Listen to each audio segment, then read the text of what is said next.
Hello YouTube, welcome to the first official video for the channel.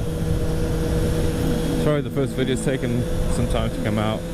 The old girl had some problems with the brakes. The pistons on the front calipers seizing up. So I took them apart and I rebuilt them, but they're not 100% yet. I've ordered some seal kits, but it takes almost a week to get here, I think they said. It's got to be shipped in from Australia, so waiting for that. If you guys want, I can do a little rebuild video, show you how to rebuild the calipers. If you want to have a look at that, I can do that. It's not actually very hard. It's a very simple job, very easy, very straightforward. There are one or two little things that you have to keep in mind when you're doing it. Some people might not know this. So the weather on Christmas Day was good, but the days following that wasn't good at all. Horrible weather. It's been raining. I tried to go for a ride yesterday. Oh hell no. And I got just up to the top of the hill here and I was like, nah, not happening. Turned around and went home. This whole horizon was just covered in rain. And although I don't mind riding in the rain, I prefer not to do it when I don't have to, so that was the end of that. This road has the meanest bumps. I'll show you when we go over them.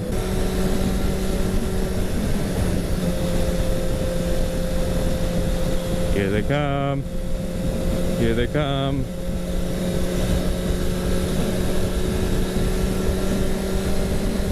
Oh, it's bumpy. It's bumpy.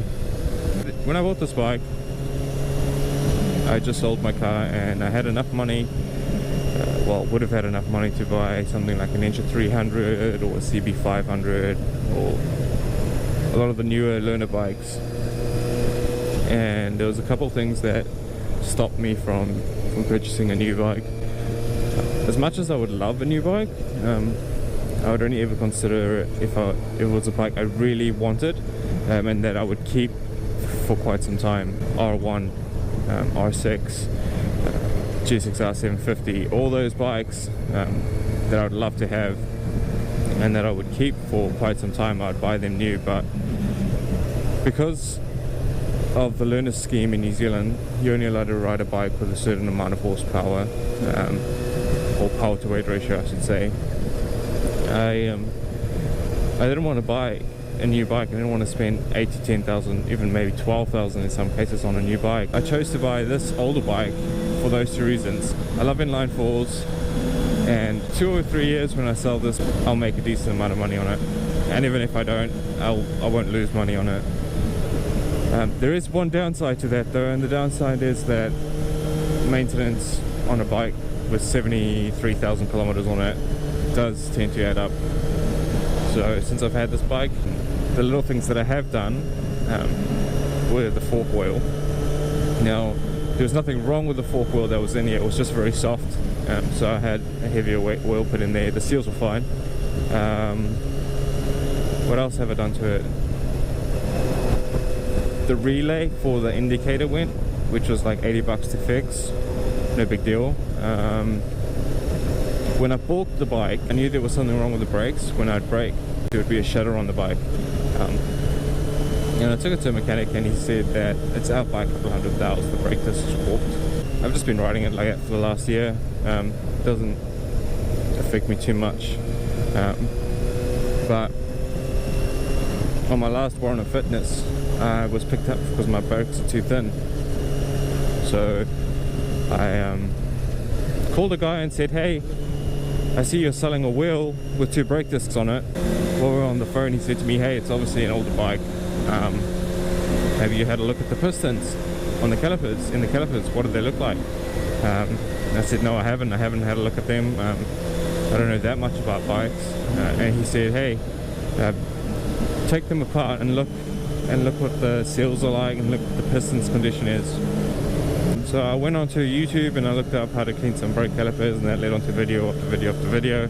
And when I pulled mine apart, the first thing I noticed was they were covered in dirt. They were really dirty. Getting that piston out of the caliper, it took me hours. So I ended up putting the calipers back on the bike to try and squeeze them closed. And they were so hard, even with most of the caliper out, the last I don't know, 10-15% of the piston was stuck in there. It took me ages to get them out. So I took them out, I gave them a bit of a sand because they were really bad, and the seals, the actual oil seal is fine, the dust seal not that great. So older bike, that's why I bought it, and here's the reveal. So here she is. It's what I ride. It's a 1989 FZR 400. It's the 1WG model. The bike itself is pretty standard apart from the muffler. I'm not quite sure. I haven't seen another one with this color scheme, so it could have a custom paint job, but I'm not quite sure. Dual front rotors, standard forks, nothing fancy.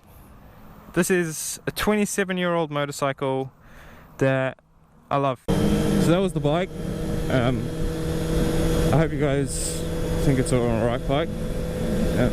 Nowadays it is a rare bike. I haven't seen another 400 in quite some time. I know one other guy who owns one, but other than that I haven't seen another one. I've seen 250s but not 400s. It's a lovely bike. I love it. Just the way it revs, the way it sounds, the way it rides. It's such a nimble handling bike. So nice. Thank you for watching, guys, and I'll see you on the next one. Cheers. The land of milk and honey. He's looking. Hey.